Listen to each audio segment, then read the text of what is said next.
Proverbs 23:33. You will see weird things, and your mind will play tricks on you. Makakakita ka ng mga sari-sari mga bagay at paglalaruan ka ng iyong guni-guni. All in the mind. Nasa isip ang lahat. Panginoon, salamat po dahil binigyan niyo kami ng isip. At ngayon nais naming maliwanagan kung ano ang papel ng isip na ito sa aming relasyon sa inyo, sa aming buhay, sa relasyon namin sa kapwa, sa aming kapaligiran. Mangusap po kayo. Kayo ang maging tagapangaral at gamitin niyo lang inyong lingkod bilang tungtungan ng inyong paa at nang maitaas namin ang iyong kadakilaan. Be the speaker, be the preacher, lead us, teach us, Father. In the name of Jesus, your Son, our Lord, we pray with thanksgiving. All in the mind. You are what and how you think.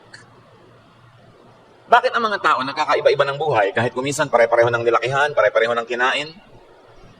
Madalas ang dahilan kasi magkakaiba sila ang paraan ng pag-iisip. Magkakaiba ang korte ng utak. Magkakaiba ang kanilang pangunawa, pagpapahalaga sa mga bagay-bagay, at yun ang nagsasadlak, nagdadala sa kanila kung saan man sila napupunta. Your thought becomes your life. Nandyan ka, ganyan ka, dahil sa iyong pag-iisip. Hindi ka biktima ng mga Hapon o mga Kastila o mga Amerikano, hindi ka biktima ng mga kapitalista o mga komunista. Ikaw ay nandyan dahil ganyan kang mag-isip. Perception is one's reality. Ano ba ang katotohanan? Ang katotohanan ay hindi lang yung totoo. Ang katotohanan ay yung inaakala mong totoo. Ang katotohanan ng iyong buhay ay hindi yung totoong nangyayari, kundi yung sa palagay mo ay ano ba ang nangyayari. Magkaiba ang katotohanan at magkaiba ang ating pagtingin kung ano ang totoo. At ang nagiging totoo, tumatalab, umiiral sa ating buhay ay hindi yung katotohanan, kundi yung inaakala nating katotohanan. Kaya marami mga tao ay nagiging biktima ng sarili nilang pag-aakala, ng sarili nilang mga kamangmangan o kadiliman ng isip o kabaluktutan ng pangangatwiran. Proverbs 4:23, carefully guard your thoughts because they are the source of true life. Pakaingatan, bantayan ng iyong isip dahil yan ang pinagmumulan ng tunay na buhay. Ang buhay natin ay kinukulayan, kinokortehan, tinutugtugan ng paraan ng ating pag-iisip. Kaya ang buhay ng mga seloso, iba sa buhay ng mga hindi seloso. Ang buhay ng mga mapagduda, iba yan sa buhay ng mga mapagtiwala. Ang buhay ng mga madilim ang paningin sa mundo ay iba sa buhay ng maliwanag ang paningin. Iba ang buhay ng mga taong laging nag-iisip ng mga problema, kasakitan, kalungkutan, kesa dun sa laging masaya ang pag-iisip. You are your thoughts. Researchers have found that our imagination can change our perceptions of reality. At hindi ko na kayo pahihirapan ng mga references ng mga researchers that I'm going to quote today. Pero ang dami-dami mga pananaliksik at sinasabi ng mga resulta ng mga ito na ang ating guni-guni ang bumubuo ng konsepto natin ng katotohanan. So marami sa akala natin katotohanan ay guni-guni. Akala. Your mind can literally play tricks on you by changing illusions into what seems like reality. Kung selosa kayo, nakakita lang kayo ng konting bahid ng kung anong maraka sa damit ng asawa nyo, nangalo niya na siya, yun ang inyong reality. Pagka kayo naman ay mapaniwalain, kitang-kita na niloloko kayo, nagpapaloko pa kayo. Kasi yung paniniwala nyo ay hindi kayo niloloko. Pagka kayo ay mayabang, ang tingin nyo sa lahat ng nagpapakita ng kanilang galing ay tinatalo kayo. Pagka kayo ay mapagduda, ang tingin nyo sa lahat ng tao, kayo niloloko. Pinaglalaroan tayo ng ating isip. And you get to believe your own lies. Ang isang kasinungalingan na, alam mo kasinungalingan, ulitin mo, ulit-ulitin mo, mamaya, yun na ang totoo sa'yo. Hindi na yun kasinungalingan sa iyong pananaw. Kaya yung mga public persons, mga maraming politician na nagsisinungaling, akala nila yun ang katotohanan. Na sila ay mapaglingkod sa bayan, maibigin sa mga tao, bla bla bla. Lagi nila kasi sinasabi. Hindi na mahalaga kung anong totoo. Ang nagiging totoo sa loob ng isip ng tao ay yung pinauulit-ulit niya sa kanyang sarili. Kaya ang advertisement, paulit-ulit. Para pag tumanim sa utak mo, yun na ang totoo. Hindi ka na mabubuhay ng walang soft drink, hindi ka na mabubuhay ng hindi maputi ang labada, hindi ka na mabubuhay pagka ganito at pagka ganon. Kasi paulit-ulit, yun ang nagiging totoo sa paningin mo. And to a large extent, your mind can create reality at a mental level. Merong isang pasyente na dahil sa kanyang religious belief, ayaw niya ng blood transfusion, nauubos ang kanyang dugo, sa pilitan na siyang binigyan ng blood transfusion with the consent of her mother-in-law. Dahil naniniwala siya na masama ang blood transfusion, hindi tinanggap ng kanyang mga ugat yung dugong isinasalin sa kanya. And needless to say, she died. Nakokontrol ng paniniwala, pati ang ugat ng tao, pati ang pagpasok at paglabas ng dugo, ang paggaling sa sakit at ang paglala ng sakit. Nasa isip. Recent studies suggest that what really affects your outlook on life is the way you perceive reality. Kung ang korte ng iyong mata ay bilog, bilog ang langit. Kung ang korte ng iyong mata ay star, star ang hugis ng langit. Pagka ang kwadro, ang korte ng iyong mata ay rectangle, rectangle ang langit. Ang paningin mo sa mundo ay hindi kung ano yung mundo, kundi kung ano ang pag-iisip mo tungkol dito. Kaya kung iniisip mo na mahigpit ang Diyos, malupit ang Diyos, malupit ang Diyos na susundan mo. Iniisip mo yung mabait ang Diyos, mabuti ang Diyos, mabuti ang Diyos sa tingin mo.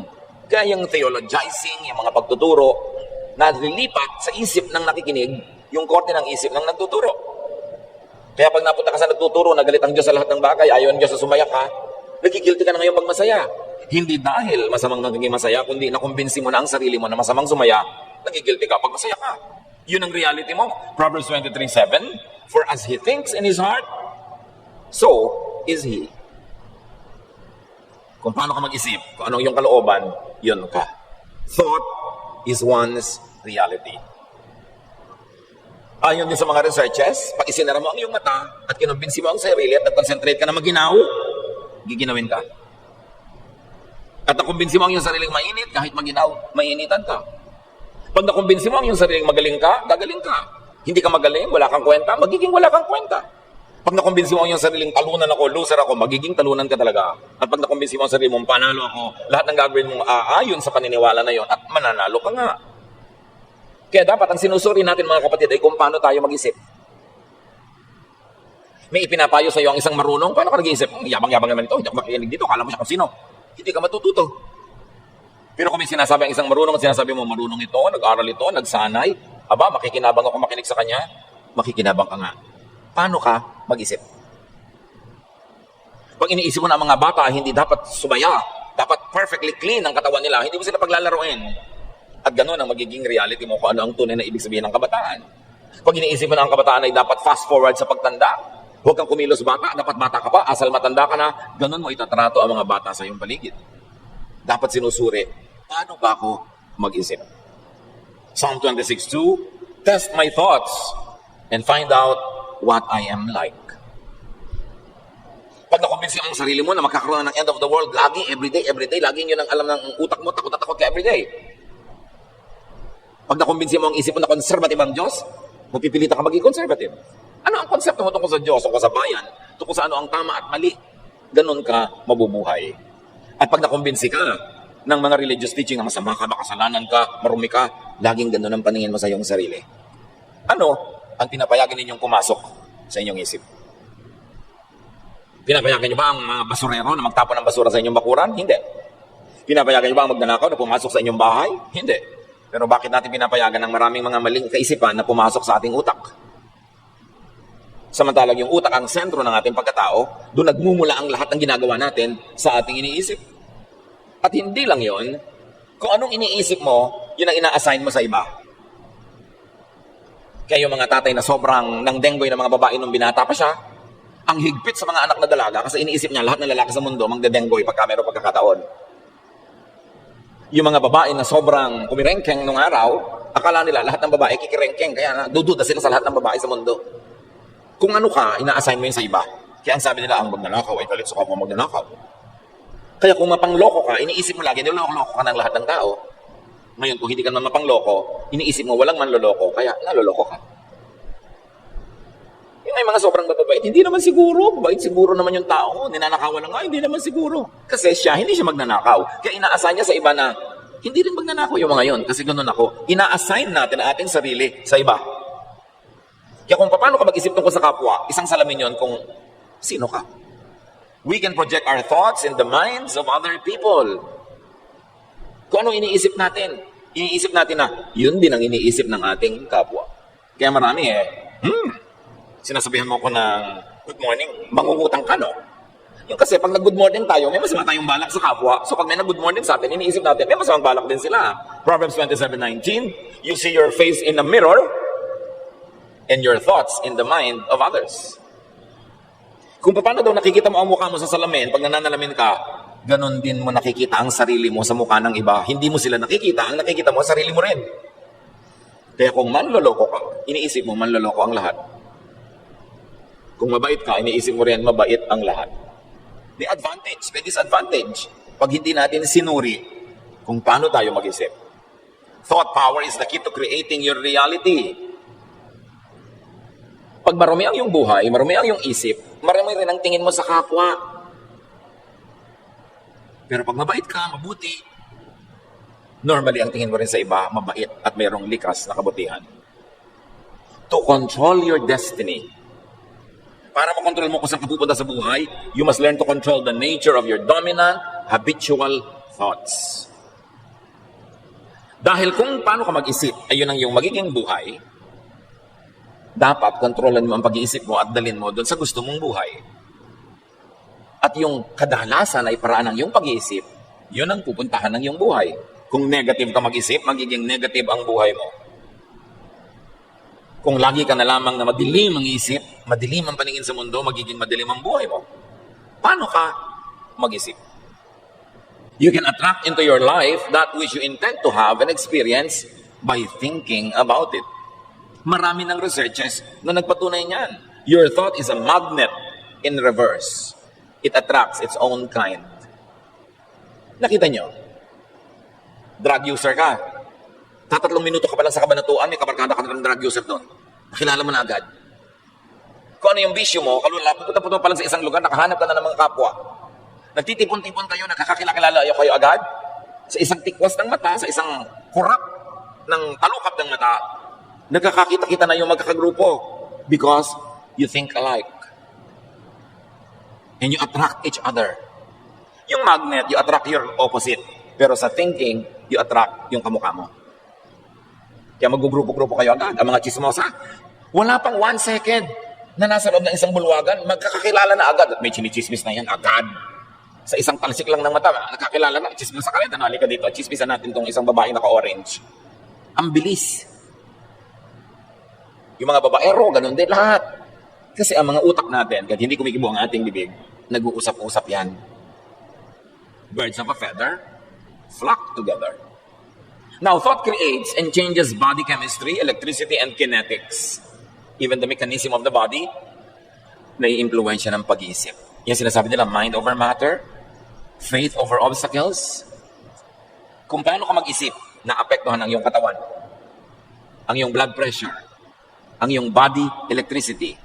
Kaya kung lagi mong iniisip na may sakit ka, talagang magkakasakit-sakit-sakit ka. Ngayon, may sakit ka, pero lagi mong iniisip yung maganda, yung mabuti, yung pampalusog, lulusog ka. Kasi ang nasusunod, hindi ang katawan, ang isip. Nakatingin sila, sabi ko sa inyo, yung totoong example sa buhay, hindi pumasok ang dugo sa ugat niya. Hindi na kaya ng siyensya na papasukin sa ugat niya yung dugo. Kasi ang lakas ang isip niya. So kung lagi ka rin nakalugmok, patamlay, kasi iniisip mo. Ayaw mo ng kalagayan mo ngayon? Palitan mo ang pag-iisip mo. Kung meron kang gustong palitan sa buhay, una ang papalitan mo, paano ka mag-isip. Lagi ka na lang walang pera. Palitan mo ang pag-iisip. Kasi kaya ka laging walang pera, pag nagkapera ka, iniisip mo, kumasta. Yung mga nagkakapera, pag nagkapera, ipinupuhunan, ininenegosyo o itinatabi nila. Kaya may pera sila. Kaya pag lagi kang walang pera, kasalanan mo yan, ganyan ka mag-isip. Yung nagkakapera naman, ganun sila kasi mag-isip. Uuwi sa probinsya, makakakita sila ng marami mga bako na sinisilaban lang doon. Uy, uling ito, pwede ko itong inegosyo. So pagpunta niya sa probinsya, kukunin niya yung mga uling, dadalhin niya sa city, ibebenta niya. Mamimili naman siya doon ng mga murang mga damit-damit, dadalhin niya sa probinsya. Para pag bili niya ng uling, may ibinebenta siyang tela, may ibinebenta siyang mga damit. Lagi siyang may pera. Kasi ang isip niya laging, paano kaya ako gagawa ng pera? Pero yung mga, paano kaya ako hihingi? Paano kaya ako magdidilihensya? Paano kaya ako dadaing? Yun ang laging walang pera. Wala kang pera kasi ganyan ka mag-isip. Wala kang ibang dapat sisihin. Kaya mahina ang iyong katawan, maaaring nagkaroon ka ng sakit pero hindi tinalo ng iyong isip. Humina ng humina. O wala naman, pero isip ka ng isip, nagkaroon tuloy. Isip ang nang umiiral. Kaya sabi nga ng ating opening verse, Proverbs 23:33, you will see weird things. And your mind will play tricks on you. Yung mga taong mapanawalain sa multo, namatay ang lola nyo, nakahiga kayong parehong mga pinsan mo, ikaw bigla mong nararamdamang may malamig na humaplo sa mukha mo, may humila sa paa mo, may nagtanggal ng bra mo. Pero yung pinsan mo katabi, wala namang naramdaman. Kasi yun ang laman ng utak mo eh. Naniniwala ka, mangyayari. Kaya pag may hindi naniniwala, kahit may nanghuhula dyan, may nangkukuha ano, sabi na, walang kokontra. Kasi pag kinontra ng utak mo yun, mananalo yung utak mo. Hindi matutuloy ang ginagawa nila. Kaya sasabihin iba, walang kokontra. Ang lakas ng utak ng tao. Madami sa nangyayari sa atin, guni-guni. Bakit sa mga bahay, kahit sa Maynila, ang lagi nakakakita ng multo, yung kanilang mga kasambahay na galing sa probinsya, pero may-ari ng bahay, wala nakikita. Kasi yung mga galing sa probinsya, nang laging araw-araw, lumaki ng multo ang iniisip, multo ang pinag-uusapan, kaya kahit na kurtina lang yung gumalaw, nakakakita ng multo. Laman kasi ng utak. The mind could be twisted and corrupted by stimuli, by perception. Ecclesiastes 7:29, I did learn one thing. We were completely honest when God created us, but now we have twisted minds. Nababaluktot ang isip. Depende kung sino laging kausap, sino laging pinapakinggan. Pagka inggitera ang kausap mo, mamaya, magiging inggitera ka na rin. Pinag-iingatan kung sinong pinapakinggan. Kasi naglalagay sila ng content ng ating utak. The mind could be intoxicated and confused. Kita niyo yung taong matino pag nalasing, kung ano nang ginagawa. O kaya, pag kumain, mayroong biglang aantukin na. Wala na siyang pakialam sa mundo. Kasi yung chemistry, chemical sa pumapasok sa ating katawan, sumasama sa ating dugo, naapektuhan ang ating pag-iisip. Kaya yung mga mahiyain, pag nalasing, kumakapal. Yung mga hindi makapagsalita, pag nalasing, biglang kung ano nang sinasabi. Kasi nakokontrol ng chemicals ang kanilang utak. So, ganun yun. Yung utak mo, nakokontrol niya yung blood chemistry mo, kaya kahit na hindi ka kumakain ng asukal, pagka na-stress ka, tumataas ang blood sugar. Pero baligtad din, kung ano rin yung nasa blood mo, makaka-apekto din sa utak mo. Kita niyo ginagawa ng mga tao, mga addict, yung mga under the influence of drugs. Pati 95-year-old lola, ginagahasa. Tapos pagka na bumalik sa katinuan, ay nagsisisi. Kasi iniiba tayo ng chemistry ng blood. Kaya yung mga sobrang nalulungkot, binibigyan ng antidepressant, upper, para sumaya. Yung sobrang active, binibigyan ng mga downers para medyo kumalma. Iniiba ang blood chemistry. But our mind can change our blood chemistry just by thinking. The mind could be a source of comfort or torture. Kaya kung ikay matatakotin, lagi kang takot. Yung mga hindi matatakotin, hindi takot. Katulad ng sinasabi ko na magpinsan na nakahiga, isa takot sa multo, isa hindi. Mahibig ang tulog ng hindi takot. Yung takot, mapakababaw ng tulog. Kasi ganun siya mag-isip. Ano-ano ba? Pinapasok nating iniideya sa utak ng mga tao, lalo ng bata. Paano natin pinapalaki ang bata? Kasi ang bata, blanco yung utak niya. Pero pag tinuruan mo siyang maging racist, maliit ang pagtingin niya sa ganitong tao, ganitong lahi. Pag tinuruan mo siya na maging masyadong dogmatic sa inyong religion, masama na ang tingin niya sa lahat ng ibang religious congregations. Anong inilalaman natin sa isip ng mga tao? Yung mga tao, marami, alam nyo, tortured. Kasi nung bata sila na torture, nagugulpe, pinapabayaan, hindi minamahal, pinipintasan, nabubuli. Yun ang laman ng utak nila. Kaya buong buhay, tortured sila. May inferiority feelings, overly shy, galit sa mundo, may bitterness. Kaya ang gamot lang doon palitan ang laman ng utak. Kung puro negative at laso nang pumasok sa isip mo ng bata ka, dapat ngayon palitan mo yan ng laman, ma-detox yung utak mo para ka gumaling. Pero kung lagi na lang nung bata ako, kawawa ako, nung bata ako, mahirap lang kami, nung bata ako, ganito kami, hindi mo pinalitan yung kaiisip na yon, hindi aalis sa'yo ang mga mapapait na gunita, magiging mapait ang paningin mo sa buong buhay. Ang lahat ay nasa pag-iisip. The mind could be a source of comfort or torture, of hope or hopelessness, of trust or doubt, of faith or unbelief, of feelings or non-feelings. The mind could be straightened, cleansed, and renewed. Pwedeng linisin, ituwid, liwanagan ng isip. Kahit ano pang pinagdaanan nito. 2 Corinthians 5:17, kaya't kung nakipag-isa ka na kay Kristo, ang isang tao, isa na siyang bagong nilalang. Wala na ang dati niyang pagkatao. Sa halip, ito'y napalitan na ng bago. Pero hindi magic yun na tinagap mo si Jesus, naging iba ka na. Nung tinagap mo si Jesus, nagbukas ka ng pinto ng isip mo para sa mga isiping maka-Jesus. So habang sumusunod ka sa katuruan ni Jesus, pinapairal mo to sa iyong buhay, progressively nababago ang iyong pag-iisip. And progressively nababago ang iyong buhay. Hindi siya instant. Pero dapat, araw-araw, dinadagdagan mo yung pagka-Jesus ng buhay mo para yung kapayapaan, kapahingahan na ipinapangako niya ay mapasayo. Pinatunayan na sa maraming mga pananaliksik that thoughts alone can improve vision, fitness, and strength. Ang dami ng pag-aaral dito na pag ang tao nag-isip, nalilinaw ang kanyang paningin, lumilinaw up to a point. Huwag lang talagang clinically blind. But who knows? Yan ang tinatawag nating miracle. That strong faith can cause all the powers of the universe to focus on your problem at biglang naiiba yun na tinatawag natin na miracle. Mga taong napapalusog ang katawan nila sa pag-iisip nila ng mga pampalusog na mga ideya at lumalakas maging ang kanilang physical strength. Alam niyo yung placebo effect. It works because of the power of thought. Maraming ganitong experiment sa medisina. 2 grupo ng pasyente. Isang grupo tinurukan ng tunay na gamot. Sinabi, gagaling ka sa gamot na ito. Isang grupo ang itinurok lang tubig. Hindi talaga gamot. Pero pinapaniwala sila na gamot din yun. Naggalingan din sila. Kasi naniniwala sila. May mga grupo ng pasyente na ipinagdarasal ng isang prayer group at mayroong isang grupong hindi ipinagdarasal. Everything else being the same, mas tungalab ang paggamot at pag-aalaga doon sa ipinagdarasal. The power of the mind, the power of prayer. Na pag napakalakas ang iyong pananalig, may kapangyarihan ang iyong isip, lumalabas sa iyong bungo ang lakas na yon, nakakarating doon sa gusto mong pagkukulan ng lakas na yon. Kabangha-bangha. Dahil nilikha tayo ng Diyos sa kanyang wangis. At ang pinaka-trono ng Diyos sa ating buong pagkatao ay ang ating isip. Pag Diyos ang nagahari sa ating isip, ang kapangyarihan ng Diyos ay nagiging atin. Body chemistry, electricity, and kinetics create and affect emotion. Kaya nga merong mga antidepressant, meron naman ng mga pampasigla. Kasi pagka nabago ang chemistry ng iyong dugo, naiiba ang iyong feelings. Yung gutom, ibang-iba ang feelings sa busog. May kinalaman yung utak natin sa physical world, sa food, sa drink.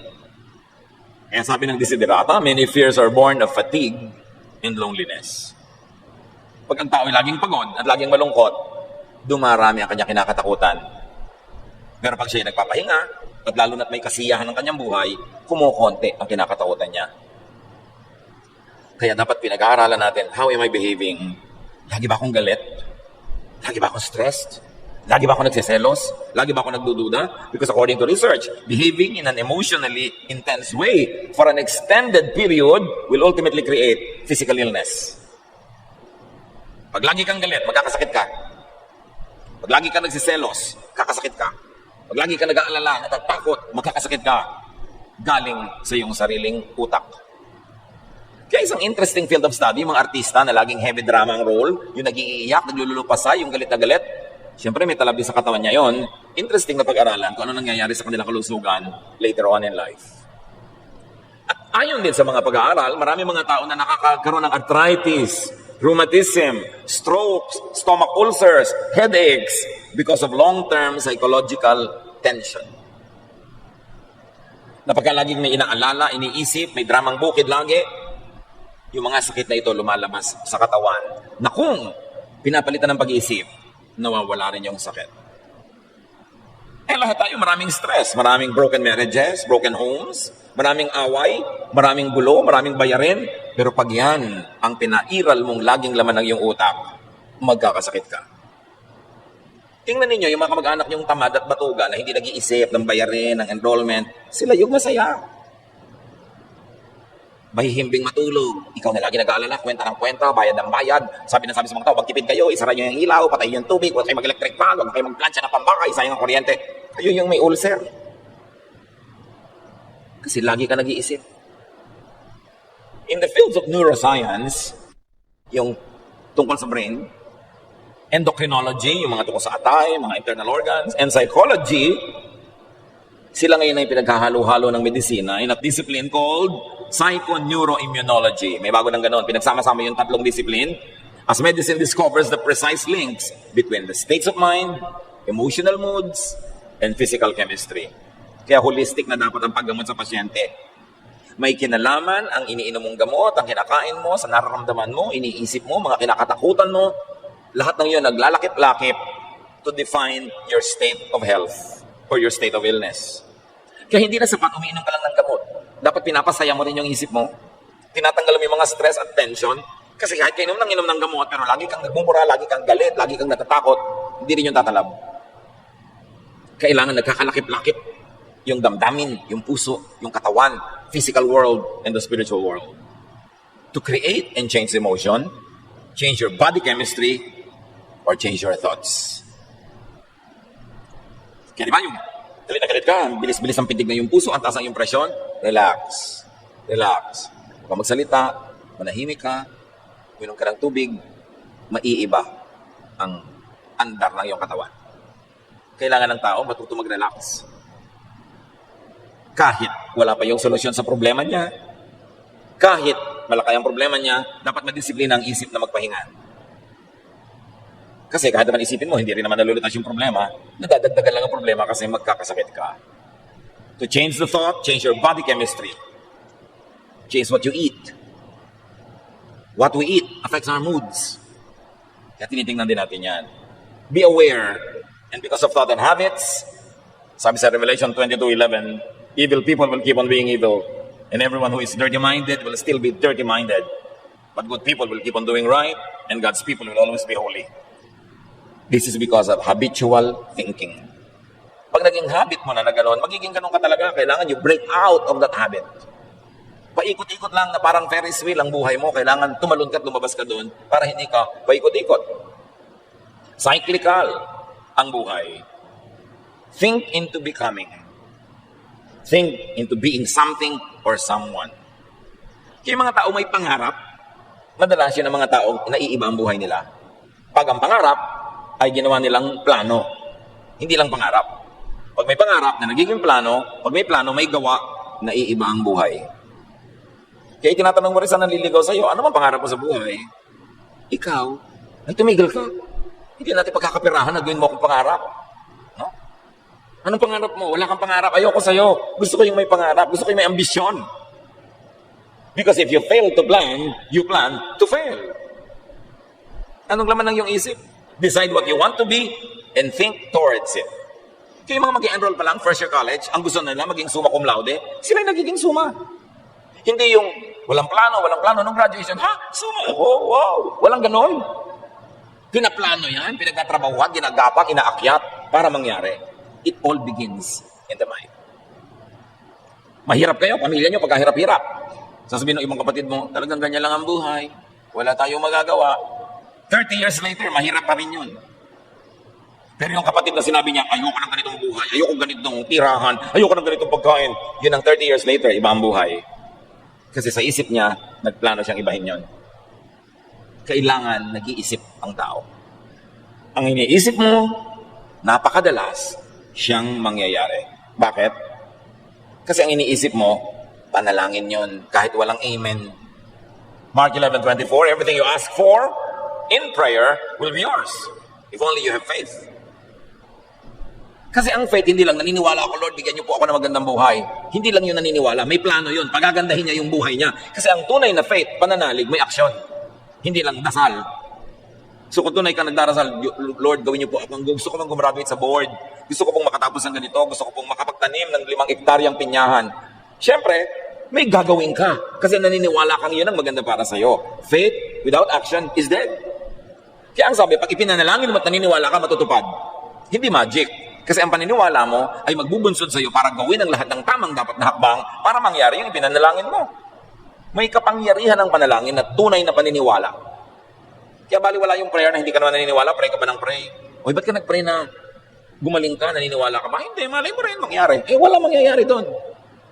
Kailangan kumbinsido ka sa loob ng iyong isip.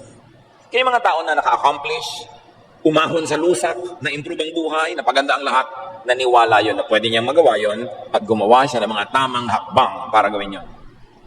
Pero yung mga tao walang pagbabago sa buhay nila, yung mag-asawa na kakakasal pa lang, 1 linggo, away na ng away, after 1 month, away ng away, 1 taon, away ng away, 10 years, 20 years, 30 years, 40 years, away ng away, Wala naman kasi silang iniisip na baguhin ang utak nila eh. Yung siloso, siloso pa rin. Yung tamad, tamad pa rin.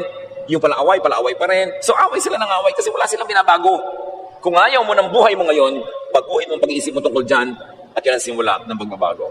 Hindi pwedeng parang lumaglag mula sa langit ang pagbabago. Walang ganun. Pinagtatrabahuhan ang pagbabago. Kaya ang utak natin na mahalaga.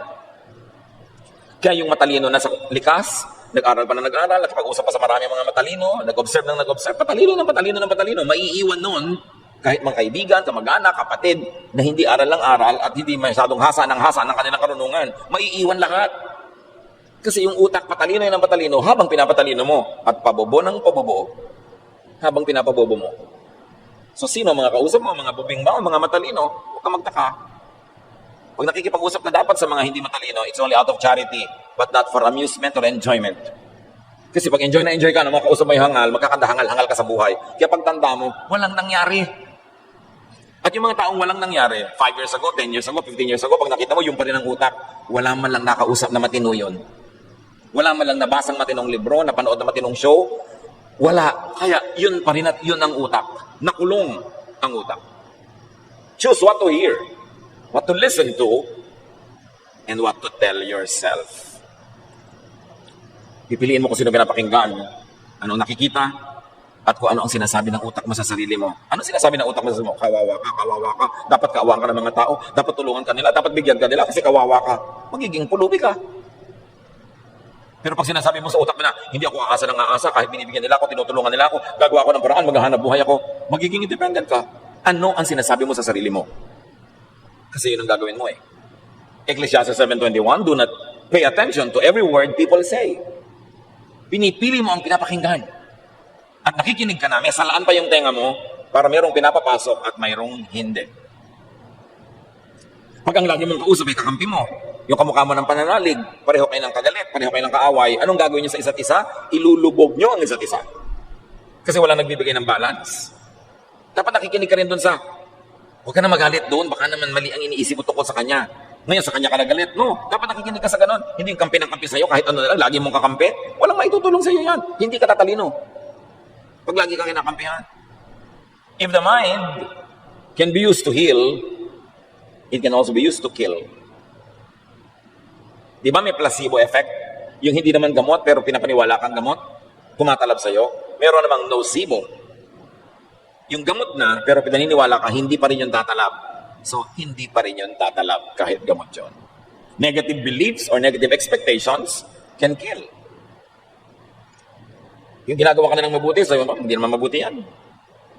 Yung meron ka na gamot, hindi naman ito tatalab. Ayoko naman ito. Hindi mo dapat asahan na tatalab nga. Kasi yung madilim ang paningin sa mundo, tatambakan ng mundo ng kadiliman. Kung anong iniisip mo, yun ang ibibigay sa'yo ng mundo. Importante na maunawa natin ang kapangyarihan ng isip. Research shows that thoughts are capable of affecting everything, from the simplest machines to the most complex living beings. Merong talab ang isip sa ibang bagay outside of your brain. And the informed could always suspect an evil spirit. Lagi na lang na, ay, may evil spirit, may evil spirit. Yan ang laging tinatakbuhan ng mga laging evil spirit. Bagamat merong totoong evil spirit, pero ang konti-konti ng totoong evil spirit na nangyayari sa paligid, may dahilan yon, may reason yon, may science yon, kung maalamin mo. Kaya yung telekinesis, yung research na napapagalaw ng isang tao, halimbawa yung baso na malayo sa kanya, yung mga mangmang sasabihin agad, evil spirit, demons. No. This wonderful study about the human brain is giving us a lot of proofs that the mind can move even physical things. Eh, di ba ganyan ang mga himala sa Bible? Pag sinabi ng propeta, hindi ulan ng 7 taon, hindi nga umuulan, ang lakas naman ng isip nun, na in religious parlance, you call faith. Ang lakas ng faith. Pag sinabi ni Jesus na bumangon ka dyan, bumabangon nga pati patay. Ang lakas ng isip. Na ang lakas ng pananalig. Hindi demonyo yon. Huwag kayo laging natatakot sa puro na lang demonyo. Pag kami hindi tayo alam, demonyo. Science could be God's last prophet. Nakikita natin yung mga wonderful works of God in nature through scientific research. Every thought we have is tangible energy with the power to affect even the physical world. At napapatunayan nga yan, tulad ng paulit-ulit kong binabanggit na ayaw niyang tanggapin yung dugo na ipinapasok sa kanyang ugat, hindi talaga pumasok.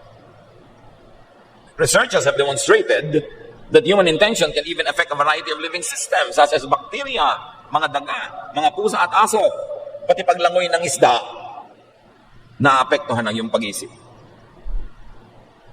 Sabi niyo ba, witchcraft? Ayan na naman, yung mga mangmang, laging witchcraft ang pinagbibintangan. May galis ka na, ay, nakulam ka. Galis lang yun. Why that power? Bakit ganon kalakas ang isip ng tao? Because humans are created in God's image. We were created in God's image. There's a bright and beautiful slice of God in each one of us. Kaya ganun na lang ang ating isip. Kaya sabi ni Jesus, everything is possible for those who believe. And why is it possible? Your mind power can move it because you are empowered by God. Hindi yan masama, hindi yan kadiliman. Diyos ang nagbigay para gamitin mo sa tama. Sabi ng Psalm 139:14, I praise you because I am fearfully and wonderfully made. Ang ganda-ganda na pagkakalikha niyo sa akin, O Diyos. Binahagi na niyo ako, di man ako dapat at karapat-dapat. At yung bahagi na yon sa isip. Mark 11:24, sabi ni Jesus, therefore I tell you, whatever you ask for in prayer, believe that you have received it, and it will be yours. Prayer, faith, mind, power. At hindi yan galing sa demonyo. Galing yan sa Diyos. Because all perfect things come from above, from the Father of lights, who does not change like shifting shadows. Every good and perfect gift is from above. Satan is not a creator, he's only a destroyer. So anything powerful and creative should only come from God. Quantum physics has proven that living things are constant transmitters and receivers of measurable energy. Ang lalim ng researches na bawat living thing may energy and they're connected, interconnected. Kaya yung mga iba, napapatunayan nila na lalong lumulusog ang halaman pag kinakausap. Pag pinupuri, pag minamahal. Pati tubig, kinakausap. Because there's life in it. At hindi yun witchcraft, hindi nabubuhay ka sa takot. Because God has infused His power in everything that He has created. Kaya tayo interconnected eh. May connection tayong lahat. Yung mga tao na mapag-alaga ng mga halaman, who knows? Kung yung mga halaman, inaalagaan din sila bilang ganti. Ang mga isipin daw, thoughts, are bundles of electromagnetic energy. And new models of consciousness depict it as being able to move beyond physical boundaries like energy does. In other words, thought can move things. Kaya ibang takot na takot sa mga possession, mga demonic possession. Bakit itong taong to? Napapasara niya yung pinto, tinitingnan lang niya, demonyo agad ang pinagbibintangan. Because there are people who are very, very, very tortured inside of them, full of negative energy, full of anger, full of pain, full of sorrow and bitterness, that their thoughts could close doors and scare people and hurt people because they are full of negative energy. Hindi lahat dapat demonyo ang pinagbibintangan. Di ba merong mga ganon? Kuminsan yung mga nag-iibigan, alam mo, naisip kita kaninang 2 a.m. Iniisip din kita nun. Yung nagkukonekta yung mga isip nyo, yung tinatawag na iba na mental telepathy, natatakot na naman sila doon. Nakakapaglakbay talaga yung isip mo outside of your utak, outside of your skull. Because we were fearfully and wonderfully made. Si Jesus nga eh, pinabiyahin niya sa bangka yung mga disipulo niya. Naiwan pa siya, nanalangin pa siya. Mamaya, naglalakad na siya sa tubig, inabutan na niya. Nalilipat yung katawan niya from here and there. Lumalampas siya sa mga pader, sa mga dingding. Nakakapasok siya doon sa room na nandun na kanyang mga disipulo at nagtatago. The mind can overcome the physical world. And it's a very tantalizing area of study in medicine. Kung paano sa pag-iisip mo ay matutulungan mong gumaling ang sarili, at kung paano sa pag-iisip mo ng mga nakakalungkot, nakakatakot, ay tinutulungan mo ang sarili mong mabulok, manlumo, manghina. Matthew 7:7, ask, and it will be given you. Seek, and you will find. Knock, and the door will be open to you. At palitan nyo yung ask, seek, and knock with think. Think, and it will be given to you. Think, and you will find it. Think, and the door will be open to you.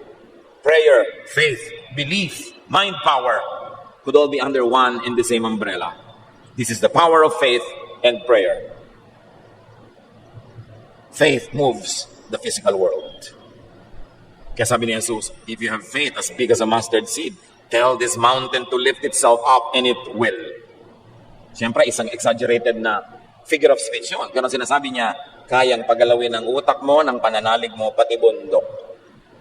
Kaya kung tutuusin, 2,000 taon ng Christianity, ang konti pa nang alam natin tungkol sa Diyos at kay Jesus. Kasi hindi pa natin napapalakad yung bundok. Bakit nung panahon ni Jesus, ang daming napapagaling mga disciples, mga patay binubuhay, ba't ngayon wala? What kind of faith was lost? What did they know then that we don't know about now? That the power available to them then no longer seems to be seen anywhere near us now. Yun ang dapat nating balikan. The power of faith, which is the power of prayer, which is the power of the mind. Control thoughts to control emotions. Kaya mga tao na napipigil ang kanilang isip, napipigil din nila ang kanilang emosyon. Kahit nalulungkot, hindi sila naglulupasay kasi sa isip pa lang, kinokontrol na nila. Merong mga biyuda na bukas, libing ng asawa ko, kokontrolin ko ang aking isip. Hindi ako maglulupasay, hindi ako magngangangalgal ng sobra kasi mga anak ko, kasi mga tao. So, bukas, ganun ang behavior nila. Pero pag wala ka ganung plano, minsan kung ano-ano ang pinaggagawa mo. Kaya dapat lagi natin iniisip ang Diyos. Para yung Diyos ang nakatira sa ating isip. At hindi kung ano-ano. Psalm 63:6, I think about you before I go to sleep, and my thoughts turn to you during the night. Ano ang iniisip nyo bago kayo matulog? Siyempre, yun ang mapapagnipan nyo. Meron natutulog na lang, nanonood pa ng horror. Matutulog na lang, magbabasa pa naman kung ano-anong comment sa Facebook na siya ay minumura, pinapagalitan, iniinis. Bakit mo tatambakan ng laso ng isip mo ay matutulog ka na? Gusto mo yun, ang baon mo buong gabi? Sabi niya, my thoughts turn to you during the night. Siya ang dapat isipin. Think of God often. Let God dwell in your mind. Your mind, your thought, is the temple of God. God does not live in temples made by man. God does not live in temples of stone or steel or wood or gold. God lives and dwells in the mind of the believer. This thing you have between your two ears is the temple of God. Your mind. Kaya dapat Diyos ang naghahari sa isip. Diyos ang laman ng isip. Diyos ang sinusunod ng isip. Ask God to reveal God to you and godlessness as well. Romans 12:2, let God change the way you think. Then you will know how to do everything that is good and pleasing to Him. Kung meron tayong dapat hingin sa Diyos, ay baguhin ang paraan ng ating pag-iisip. At mangyayari yon kung isinusunod natin ang pag-iisip sa isipin ng Diyos na ipinahayag ni Jesus. Offer your mind and your thoughts to God. Yan ang pinakamagandang offering. Offer your thoughts. May iniisip ka ba lang? Sasabihin mo na, galing ka ba ang Diyos na gusto ng Diyos na isipin ko? Kung hindi, titingilan ko ng isipin. Dapat, pinapalayas niyo yung mga isipin na hindi dapat nasa loob ng isip. Let God dwell in your mind, not the devil. Let God enter your world and the world through your mind.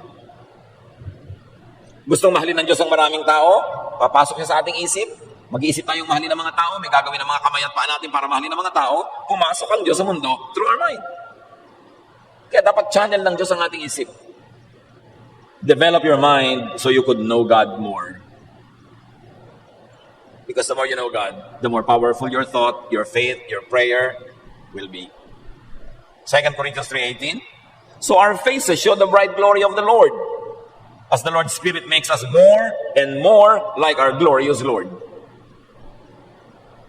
Sabi ganon, nagiging kamukha tayo ni Jesus more and more and more. And that will happen when we think like Jesus more and more and more. When you think like Moses, when you think like the Pharisees, when you think like Paul or Peter, maaaring may tama pero hindi laging tama siguro ang makikita mo kasi hindi sila perfect. But when you think more and more like Jesus, you become more and more like Jesus, you become more and more like the Father in heaven, you have more and more power. Your thought becomes more and more effective. Your prayer becomes more and more powerful. Sa isip nagsisimula. So discipline your mind to focus on what is uplifting. Kailangan disiplina yan. Kasi ang paborito ng utak, yung nakakatakot, yung nakakainis, yung chismis. Sabi, hindi yan ang dapat yung pag-isipan at pag-usapan. Philippians 4:7-8. At ang kapayapaan ng Diyos na hindi kayang maunawaan ng tao, ang siyang mag-iingat sa inyong puso at pag-iisip dahil sa inyong pakikipag-isa kay Kristo Jesus. Lagi niyong isa-isip ang mga bagay na karapat-dapat at kapuri-puri. Mga bagay ng totoo, marangal, matuwid, malinis, kaibig-ibig, at kagalang-galang. Yan ang ilagay niyo sa inyong isip. Yan ang pag-usapan. Yan ang gawing topic. whatever is true, noble, beautiful, kind. Yan, sabi ko noon, think about these things. Because as you think, you become. Kung ang pinag-uusapan nyo ay kapangitan, papangit din kayo. Nakakagulo? Gugulo kayo. Nakakapagpahina ng loob? Hihina ang loob nyo. So bakit kayo mag-aaksaya ng oras na pag-usapan at isipin? Discipline your mind to reject unfruitful or destructive thoughts. Pag hindi nakakabuti, hindi nakakapagpabunga, hindi nakakapagpasaya, huwag nang isipin yan. Nakakatakot, nakakapagpahirap ng loob, huwag na yang isipin. Ecclesiastes 11:10, banish anxiety from your heart and cast off the troubles of your body. Palayasin daw ang mga kabalisahan. Iwaksi mo ang kaalalahanin at mga kabalisahan. Mga kapatid, makinig kayo. Baligtad ang ginagawa ng marami. Kung ano yung nakakabalisa, nakakapagpaalala, iyon ang laging laman ng isip. So tingnan nyo katawan, may sakit. Tingnan nyo ang buhay, malungkot. Iwaksi ang mga alalahanin.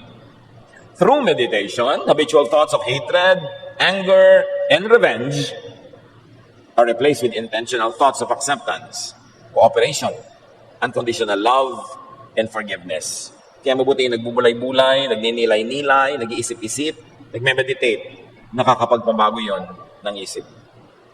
Laging ipasuri ang ating isip sa Diyos. Psalm 139:23-24. Search me, O God, and know my heart, which really means know my mind.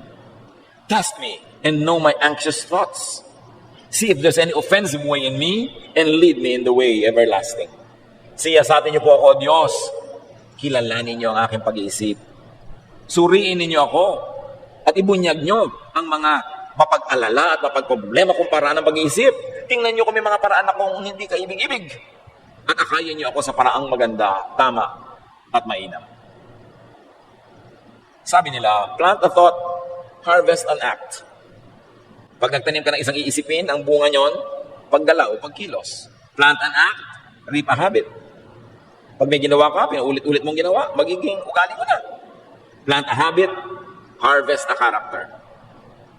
Kung ano ang lagi mong ginagawa at pinapaulit-ulit, magiging gano'n na yung pagkatao. Plant a character and harvest a life or a lifestyle. Kung ano ang character mo, yon ang lifestyle mo. It's all begin in the mind. It all ends in the mind. All in the mind. Ang tunay na digmaan dito sa isip nangyayari. Kung matatalo ka o mananalo sa buhay, mabibigo ka o magtatagumpay, lulungkot ka o sasaya, lulusog ka o magkakasakit, sa isip nagkakatalo. Bantayan ang iniisip. 2 Corinthians 10:5, we demolish arguments and every pretension that sets itself up against the knowledge of God, and we take captive every thought to make it obedient to Christ.